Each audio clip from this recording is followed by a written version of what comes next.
ஒரு சினிமா பார்க்குறோம். ஒரு அருவி கொட்டுறது மாதிரி காட்சி வருது, தண்ணீர் வழியுது. படம் முடிஞ்சதும் பார்த்தீங்கன்னா அந்த திரை என்ன நனைஞ்சு போயா இருக்கும். ஒரு தீப்பிடிச்சு எரியிற காட்சியே சினிமாவில் பார்க்குறீங்க. காட்சி முடிஞ்சதும் அந்த வெண் திரையே கருகி போயா இருக்கும். படத்தில் வர்ற தண்ணீரும் நெருப்பும் அந்த திரையை பாதிக்கிறது இல்லை. நாம் அந்த திரை மாதிரி இருக்கிறதுக்கு கற்றுக்கணுமா. அந்த பக்குவம் வந்துவிட்டதுன்னா இன்பமும் துன்பமும் நம்ம எதுவும் செய்யாது. ஒரு சினிமாவை பார்க்குற வரைக்கும் சிரிக்கலாம், அழலாம். பார்த்துட்டு வெளியில் வரும்பொழுது அழுதுகிட்டே வரக்கூடாது. ஒருத்தர் வந்தார் அப்படி. படம் முடிஞ்சு வெளியில் வரும்பொழுது அருவி மாதிரி கண்ணீர் சிந்திக்கிட்டே வரார். ஏன் சார் படம் அவ்வளவு சோகமா அப்படின்னு கேட்டார். இன்னொருத்தர், இல்லை சார் கூட்டம் ரொம்ப குறைச்சல் சார், மொத்தம் படம் பார்க்க வந்தவங்களே 15 பேர் தான் சார் அப்படின்னார் கண்ணீரை தொடச்சிக்கிட்டே. அதுக்கு நீங்கள் ஏன் சார் அழறீங்கன்னு கேட்டார் அவர்.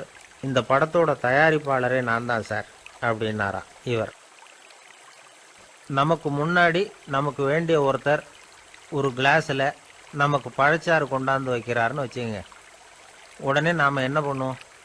எடுத்து கிடுகிடுன்னு சாப்பிட்ருவோம், அடுத்தவங்க யாரும் வர்றதுக்குள்ள. அதை விட்டுட்டு அதை கொண்டாந்து வச்சவர்கிட்டயே அதோட விலை என்ன அப்படி இப்படின்னு நான் கேட்டுக்கிட்டு இருப்போம். நாம் கேட்க மாட்டோம். ஆனால் காந்திஜி அப்படி கேட்டாராம். எப்போ தெரியுமா? 1935. அந்த வருஷம் மே மாதத்தில் ஒரு நாள் காந்திஜி டெல்லியில் இருக்கிறார். அப்போ அவருக்கு 2 டம்ளர் மாம்பழச்சாறு கொண்டாந்து கொடுக்குறாங்க. அதை வாங்குறார். இதோட விலை என்ன அப்படின்னு கேட்டார் காந்திஜி. யாருக்கிட்ட கேட்டார்னா மனுபென் காந்திகிட்ட கேட்குறார். அவங்க தான் கொண்டாந்து கொடுக்குறாங்க. காந்திஜிக்கு உதவி செய்யறதுக்காக அவர் கூடவே இருந்தவங்க அவங்ககிட்ட தான் கேட்குறாரு. காந்திஜி சும்மா வேடிக்கைக்காக இப்படி கேட்குறாருன்னு நினச்சிட்டாங்க அந்த அம்மா. அதுவும் இல்லாமல் அதோட விலையை கேட்டால் காந்திஜி நிச்சயமாக அதை சாப்பிட மாட்டார் அப்படிங்கிற பயம் வேறு. அதனால் அந்த அம்மா பதில் எதுவும் சொல்லாமல் கம்முன்னு இருந்துட்டாங்க. கொஞ்ச நேரம் ஆச்சு. அந்த பழச்சாறு வச்ச இடத்துல அப்படியே இருக்குது. வச்ச இடத்துல வச்சபடியே இருக்குது. காந்திஜி அதை சாப்பிடவே இல்லை. மனுபென் காந்தி பார்த்தாங்க. மெதுவாக காந்திஜிக்கிட்ட போய் அதை சாப்பிடுங்களேன் அப்படின்னாங்க. பழச்சாறு விலை என்னன்னு கேட்டேன். அதுக்கு பதில் இல்லை. அது முதல் தப்பு. பதிலை எதிர்பார்த்திருந்தும் அதை பற்றி விசாரிக்கலை. அது 2வது தப்பு. இப்படி 2 தப்புகளை பண்ணிவிட்டு என்கிட்ட இதை சாப்பிடுங்கன்னு சொன்னால் அது எப்படி அப்படின்னு கேட்டாராம் காந்திஜி. மனுபென் காந்தி என்ன சொல்கிறதுன்னு தெரியாமல் திகைச்சு போய் நின்றுக்கிட்டு இருந்தாங்க. காந்திஜி தொடர்ந்து சொன்னாராம். இப்போ என் முன்னாடி வச்சிருக்கிற இந்த பழச்சாறு விலை சுமாராக ஒரு ₹1/2 இருக்கும். அது அந்த காலத்து மதிப்பு. இந்த பழச்சாறு இல்லாமல் கூட என்னால் இருக்க முடியும். ஆனால் அவசியமான பொருள்களை வாங்கிறதுக்கு கூட சக்தி இல்லாத மக்கள் இந்த நாட்டில் நிறைய பேர் இருக்கிறாங்க. அப்படி இருக்கிறப்போ எனக்கு என்னத்துக்கு இந்த விலை உயர்ந்த பானம்? இதை இப்போ நான் சாப்பிட்டா என் உடம்பு வேணும்னா ஆரோக்கியமாகலாம், ஆனால் என் மனசு அமைதி அடையாது. எனக்கு என்னுடைய உடல் ஆரோக்கியத்தை விட மன ஆரோக்கியம்தான் முக்கியம். அதனால் இதை நான் சாப்பிட மாட்டேன், எடுத்துகிட்டு போயிடு அப்படின்னாராம். அந்த சமயத்தில் ஒரு அகதி பொண்ணு 2 குழந்தைகளோட காந்திஜியை பார்க்குறதுக்காக வந்தது. வணக்கம் சொல்லிச்சு. காந்திஜி உடனே தனக்கு முன்னாடி இருந்த பழச்சாற்றை எடுத்து அந்த பொண்ணுக்கிட்டேயும் குழந்தைகள்கிட்டையும் கொடுத்து சாப்பிட சொன்னார். அவங்க அதை வாங்கி ரொம்ப சந்தோஷத்தோடு சாப்பிட்டாங்களாம். அதை பார்த்த காந்திஜி முகத்தில் ஒரு புன்னகை, ஒரு பரவசம், ஒரு திருப்தி. அவர் மனசு நிறைஞ்சி இருந்தது. அப்போ அவர் சொன்னாராம், ஆண்டவன் எனக்கு எப்பவும் சரியான சமயத்தில் கை கொடுப்பாருங்கிறது அதுக்கு இதுதான் அத்தாட்சி. நான் ஒரு இக்கட்டான சூழ்நிலையில் இருக்கிறப்ப கூட கடவுளின் கருணையால் அந்த சூழ்நிலை என்னை பாதிக்கலை. என் கூட இவ்வளோ நாள் பழகியும் கூட இங்கே இருக்கிறவங்க எனக்கு அதிக விலையுள்ள பழரசத்தை கொடுத்தாங்க. ஆனால் சரியான நேரத்தில் அதை சாப்பிட வேண்டியவங்களை என்கிட்ட அனுப்பி வச்சு என்னை சந்தோஷப்படுத்தினார் கடவுள், அவருக்கு நன்றி அப்படின்னாராம் மகாத்மா காந்தி. உடல் ஆரோக்கியத்தை விட மன ஆரோக்கியம்தான் எனக்கு முக்கியம்னு சொன்னார் பாருங்க. அதை நாம் எல்லாரும் மனப்பூர்வமாக இன்றைக்கி சிந்திச்சு பார்க்கணும். இந்த காலத்தில் எல்லாரும் அப்படியா நினைக்கிறாங்க? எனக்கு தெரிஞ்ச ஒருத்தர் இருந்தார். தினமும் காலையில் ஒரு காஃபி சாப்பிட உட்கார்ற நேரத்தில் பக்கத்து வீட்டுக்காரர் வந்து சேருவார் கரெக்டாக. உடனே அவரும் தனக்குன்னு வந்திருக்கிற காப்பியை எடுத்து மனப்பூர்வமாக பக்கத்து வீட்டுக்காரர்கிட்ட கொடுத்துருவார். அதுக்கப்புறம் அவருக்காக வேறு காப்பி போட்டு கொண்டாந்து கொடுத்தாலும் வேண்டான்னு சொல்லிடுவார். ஆண்டவனாக பார்த்து சரியான நேரத்தில் அவரை எங்கள் வீட்டுக்கு தினமும் அனுப்பி வைக்கிறார் அப்படிம்பார். ஏன் அப்படி சொல்கிறீங்க அப்படின்னு கேட்டோம் ஒரு நாள். அதுக்கு அவர் சொல்கிறார், எனக்கு என்னோட உடல் ஆரோக்கியம்தான் முக்கியம். இதை கடவுள் புரிஞ்சுக்கிட்டு எங்கள் வீட்டு காப்பியை சாப்பிட்றதுக்கு தினமும் அடுத்த வீட்டுக்காரனை அனுப்பி வைக்கிறார் அப்படின்னார் அவர். ஒரு நீதிமன்றம், அங்கே ஒரு கொலை வழக்கு சம்பந்தமாக விசாரணை நடந்துக்கிட்டு இருக்குது. அந்த வழக்கறிஞர் ரொம்ப தீவிரமாக வாதாடிக்கிட்டு இருக்கிறார். தன்னுடைய கட்சிக்காரர் நிரபராதிங்கிறது அவருக்கு நல்லா தெரியும். அதனால தான் அவர் சார்பாக வாதாடுறதுக்கே ஒத்துக்கிட்டார். அப்படி அவர் மும்முரமாக வாதாடிக்கிட்டு இருக்கிற சமயத்தில் அவசரமாக தந்தி ஒன்று வந்து சேர்ந்தது. அதை வாங்கி படித்து பார்த்தார். அதுக்கப்புறம் அதை மடித்து தன்னுடைய கோட்டு பையில் வச்சுக்கிட்டு தொடர்ந்து வாதாட ஆரம்பிச்சிட்டார். பேசி முடித்தார். அதுக்கப்புறம் அங்கே கோர்ட்டில் இருந்த சக வக்கீல்கள் அவர்கிட்ட வந்தாங்க. தந்தி ஒன்று வந்ததே, என்ன விஷயம் அப்படின்னு விசாரித்தாங்களாம். அப்போ அவர் சொல்லியிருக்கிறார், ஊரில் சிகிச்சைக்காக போயிருந்த என்னுடைய மனைவி இறந்து போனதாக தந்தி வந்திருக்குது அப்படின்னாராம். மற்ற வக்கீல்களுக்கு அதிர்ச்சி. என்னங்க இது, மனைவி இறந்ததை விட கேஸு முக்கியமாக உங்களுக்கு அப்படின்னு கேட்டிருக்கிறாங்க. இறந்து போன என் மனைவி மறுபடியும் திரும்பி வர போகிறதில்ல. ஆனால் என்னுடைய கட்சிக்காரர் ஒரு கொலை வழக்கில் மாட்டிக்கிட்டார். அவரும் நிரபராதி. அவர் உசுரை நான் காப்பாற்ற வேணாமா? இதுதான் என்னுடைய கடமை அப்படின்னாராம். இப்படி இவர் சொன்னதும் எல்லாரும் அப்படியே திகைச்சு போய் நின்றுட்டாங்களாம். சரி, கடமைக்கு முக்கியத்துவம் கொடுத்த அந்த வழக்கறிஞர் யார் தெரியுமா? அவர் தான் இரும்பு மனிதர் சர்தார் வல்லபாய் பட்டேல். குஜராத் மாநிலத்தில் 1875 அக்டோபர் 31 அன்றைக்கு ஜாவேரி பாய் அப்படிங்கிறவருக்கு 4வது பிள்ளையாக அவர் பிறந்தாராம். இந்த ஜாவேரி பாய் யார் தெரியுமா? ஜான்சி ராணி லட்சுமி பாய் போர் படையில் ஒரு வீரராக பணிபுரிஞ்சவர். இளம் வயசில் வல்லபாய் படேல் ரொம்ப சிரமப்பட்டு படிச்சிருக்கார். விடாமுயற்சி வெற்றியை கொடுத்தது. கல்லூரியிலையும் காலடி வச்சார். அதுக்கப்புறம் வக்கீல் பட்டத்தையும் வாங்கினார். பிரிட்டிஷ் ஆட்சி நடந்துக்கிட்டு இருந்த சமயம் குஜராத்தை சேர்ந்த பர்டோலி தாலுக்காவில் விவசாயிகள் மேலே அரசாங்கம் திடீர்னு நில வரியை வசதி விட்டு தான். ஏழை விவசாயிகள் ரொம்ப கஷ்டப்பட்டுருக்காங்க. அரசாங்கம் வரி செலுத்தாத விவசாயிகளின் நிலங்களையெல்லாம் ஜப்தி செஞ்சுதான். அரசாங்கத்தை எதிர்க்கிறவங்களையெல்லாம் கைது பண்ணி சிறையில் அடைச்சிட்டாங்களாம். சில பேர் வீடு வாசல் ஆடு மாட்டையெல்லாம் விற்று கூட வரி கட்ட வேண்டிய நிலைமைக்கு ஆளாயிட்டாங்க. வழக்கறிஞர் வல்லபாய் படேல் நில வரியை உடனே ரத்து பண்ணணும் அப்படின்னு பம்பாய் கவர்னருக்கு ஒரு கடிதம் எழுதினார். எந்த பலனும் இல்லை.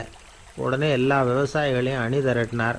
அதுக்கு தானே தலைமை தாங்கினார். சத்தியாகிரகம் நடத்தினார். அந்த பகுதியில் எந்த வேலையும் நடக்கலை. வேறு வழி இல்லை. ஆட்சியாளர்கள் உடனே வரியை ரத்து பண்ணாங்க. சிறையில் இருந்தவங்களெல்லாம் வெளில விட்டாங்க. 1928 ஆகஸ்ட் 6 சர்க்காருக்கும் விவசாயிகளுக்கும் இடையில் ஒரு உடன்பாடு ஏற்பட்டது. அதுக்கப்புறம் தான் நிலைமை சரியாக போச்சான். வல்லபாய் பட்டேலின் பொது சேவையை பாராட்டின பொதுமக்கள் அவருக்கு சர்தார் அப்படிங்கிற பட்டத்தை கொடுத்தாங்களாம். சர்தார்னா தலைவர் அல்லது தளபதின்னு அர்த்தம். இரும்பு மனிதர்னு இவருக்கு பேர். இருந்தாலும் நகைச்சுவை உணர்வும் இவருக்கு நிறைய உண்டு. ஒரு தடவை ஒரு பத்திரிகை நிருபர் வந்திருக்கார்.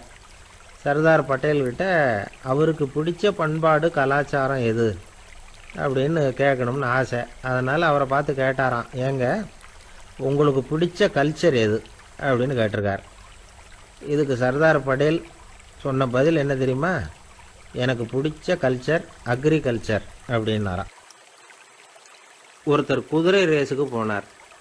பணம் கட்டினார், தோற்று போயிட்டார். மறுபடியும் போனார், பணம் கட்டினார், தோற்று போனார்.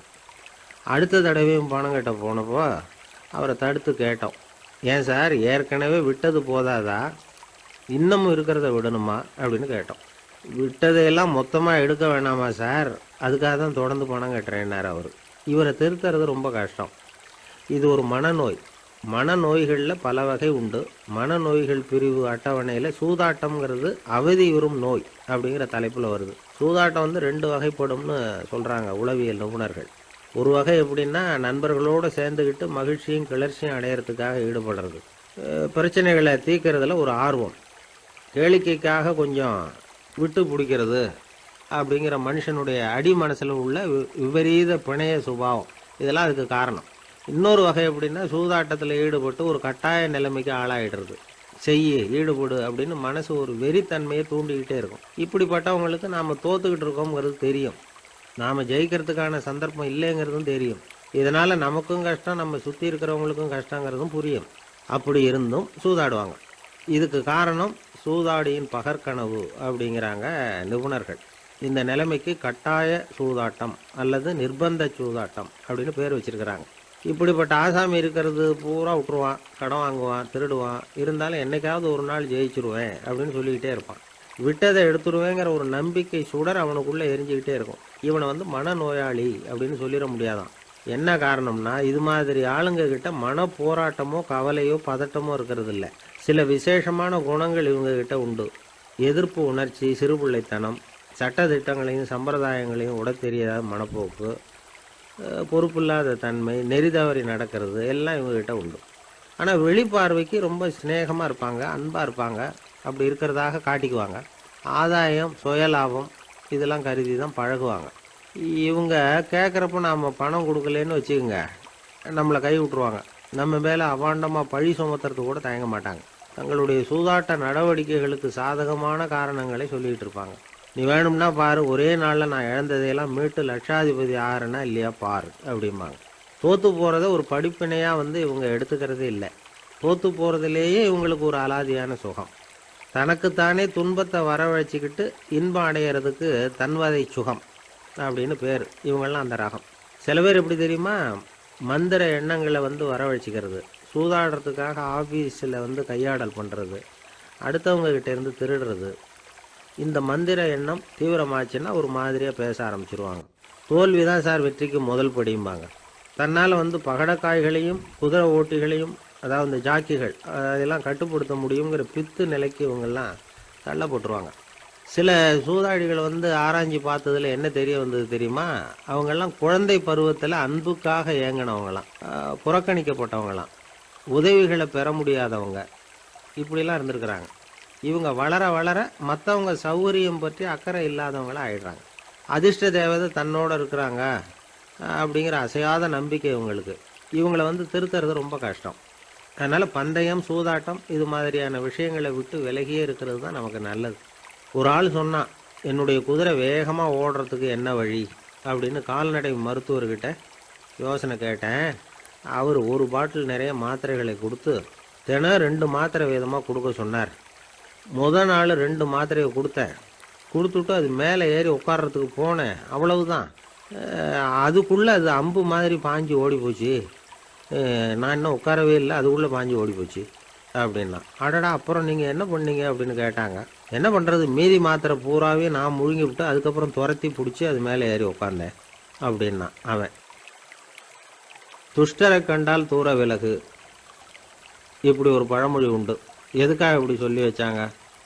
துஷ்டன் ஏதாவது தொந்தரவு கொடுப்பான், அதனால் அவனை கண்டா பயந்துக்கிட்டு ஓடி ஒளிஞ்சிக்கோ அப்படின்னா இதுக்கு அர்த்தம் அப்படி இல்லை. ஒரு துஷ்டன்கிட்ட நெருங்கி போகிறோம்னு வச்சுக்கோங்க, அவன் நமக்கு கெடுதலான ஆலோசனைகள் எதையும் சொல்லலாம், அல்லது அவன் தீய உணர்வுகள் உள்ளவனாக இருக்கலாம், அல்லது தீய செயல்கள் செய்யக்கூடியவனாக இருக்கலாம், அல்லது தீய நட்புனால் அவன் ஏற்கனவே கெட்டு போனவனாக கூட இருக்கலாம்.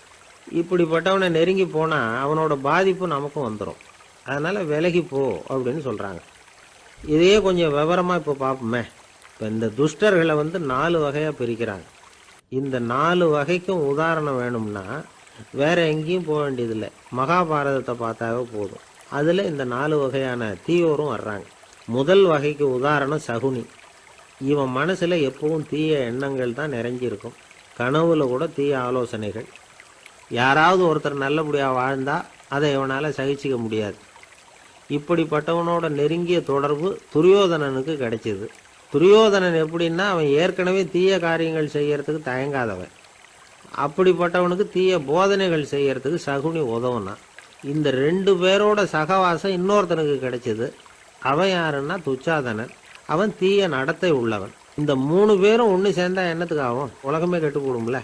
இந்த 3 துஷ்டர்களோட நல்லவன் ஒருத்தன் சேர்ந்தான். அவன் தான் கர்ணன். கர்ணன் இயல்பாகவே உத்தம குணம் உள்ளவன். அவன் நல்லவங்களோட சேராமல் இப்படிப்பட்ட கெட்டவங்க கிட்ட நட்பு வச்சுக்கிட்டான். அதனால் அவனும் தீய செயல்களில் ஈடுபடுறது மாதிரி ஆயிடுது. துரியோதனனுடைய நண்பனா அவனுடைய ஆதரவில் வளர்ந்ததுனால அவனுக்கு துணையாக இருக்க வேண்டியிருக்குது அப்படின்னா. நட்பு உரிமையினால் உதவி புரிய வேண்டியது சரிதான், அது தப்புன்னு சொல்ல முடியாது. இருந்தாலும் தீய செயல்களுக்கு உதவி செய்கிறது சரியில்லை. புத்தி பலம், புஜ பலம் எல்லாம் இருந்தால் கூட தெய்வ பலம் இல்லைன்னா ஜெயிக்க முடியாது. கர்ணன் மகா வீரன். இருந்தாலும் கடைசியில் அவன் கதி என்னாச்சு? அவங்ககிட்ட எல்லா நல்ல குணங்களும் இருந்தது. இருந்தாலும் ஏன் இப்படி ஆச்சு? தீயவர்களுடைய சேர்க்கை தான் காரணம். அவங்களோட சேர்ந்ததுனால இவனையும் அப்படியே நினைக்க ஆரம்பிச்சிட்டாங்கல்ல. 4 வகை துஷ்டர்களில் இவனும் ஒரு வகை அப்படின்னு சொல்ல ஆரம்பிச்சிட்டாங்க. அதாவது தீய ஆலோசனைக்கு சகுனி, தீய உணர்வுகளுக்கு துரியோதனன், தீய செய்கைக்கு துச்சாதனன், தீய நட்புக்கு கர்ணன். இப்படி உதாரணமாயிட்டான். அதனால தான் துஷ்டரை கண்டால் தூர விலகு அப்படின்னு சொன்னாங்க. அது புராண காலம். இப்பெல்லாம் நிலைமை கொஞ்சம் வேற விதமாக இருக்குது. அன்னைக்கு ஒரு நாள் அப்படிதான் ஒரு காட்டு பாதையில் யாரோ ஒருத்தர் அடிபட்டு கிடந்தார். யாரோ ஒரு துஷ்டன் அவரை அடித்து போட்டுட்டு போயிட்டான் போல இருக்கு. அந்த வழியாக போன ஒருத்தர் பரிதாபப்பட்டு அவனை போய் தூக்கினார், ஆறுதல் சொன்னார். இதை பாருங்க, இந்த வழியாக எப்பவும் தனியாக வரக்கூடாது. ஏன்னா இங்கே ஒரு ரவுடி இருந்துக்கிட்டு வர்றவங்க போகிறவங்களெல்லாம் வழிப்பறி பண்ணிகிட்டு இருக்கிறதா கேள்விப்பட்டிருக்கிறேன் அப்படின்னாராம். இனிமேல் அப்படி கேள்விப்பட மாட்டீங்க அப்படின்னு நானா அந்த ஆள். ஏன்னு கேட்டிருக்காரு இவர். அவன் சொல்லியிருக்கான், நான் தான் சார் அந்த ரவுடி. இந்த வழியாக போனவங்க கிட்ட தகராறு பண்ணேன். அவங்க தான் என்னை இப்படி அடித்து போட்டு என்கிட்ட இருந்த பணத்தையெல்லாம் பிடுங்கிட்டு போட்டாங்க சார். காலம் ரொம்ப கெட்டு போச்சு அப்படின்னு நானா ரொம்ப பரிதாபமாக. ஒரு அழகான கடற்கரை. சுற்றுலா பயணிகள் நிறைய பேர் அங்கே போகிறது வழக்கம். சனி ஞாயிறு கூட்டம் அதிகமாக இருக்கும். அதோட விளைவு என்னங்கிறது அடுத்த நாள் தான் தெரியும். ஆமாம், அந்த கடற்கரையை சுத்தப்படுத்துகிற தொழிலாளிகள் திங்கட்கிழமை ரொம்ப சிரமப்படுவாங்க. சனி ஞாயிறு வந்த கூட்டம் கடற்கரை பூராவும் காலி ஐஸ்கிரீம் கப்புகளை வீசி எறிஞ்சிட்டு போயிருக்கோம். ஆயிரக்கணக்கான கப்புகள் அங்கே பரவலாக கிடக்கும். அதையெல்லாம் பொறுக்கி எடுத்து சுத்தம் பண்ணி ஆகணும். இதனால் திங்கட்கிழமை வேலைக்கு வர்றதுக்கு எல்லோரும் பயப்படுவாங்க. அப்படி ஒரு நிலைமை. பல பேர் அன்னைக்கு லீவ் எடுத்துகிட்டு போய்டுறது வழக்கம். நமக்கு எதுக்கு இன்றைக்கி தொந்தரவுன்னு. இது ஒரு பெரிய பிரச்சனையாக இருந்தது. இதுக்கு என்ன பண்ணலாம் அப்படின்னு யோசனை பண்ணாங்க. ஒரு ஆலோசனை கூட்டத்துக்கு ஏற்பாடு பண்ணாங்களாம். அந்த நகர நிர்வாக அலுவலர்கள், பணியாளர்கள் எல்லாரும் அதில் கலந்துக்கிட்டாங்க. கூட்டம் ஆரம்பமாச்சு. ஆரம்பத்தில் சொன்னாங்க, இந்த பிரச்சனைக்கு ஒரு தீர்வு வேணும், என்ன பண்ணலாம், அதை முடிவு செய்கிறதுக்கு தான் இந்த கூட்டம். இதில் நீங்கள் செய்ய வேண்டியது என்னென்னா, உங்களுக்கு தோன்றுகிற யோசனை எதுவாக இருந்தாலும் சொல்லுங்கள். கொஞ்சம் கூட தயக்கம் வேண்டாம்.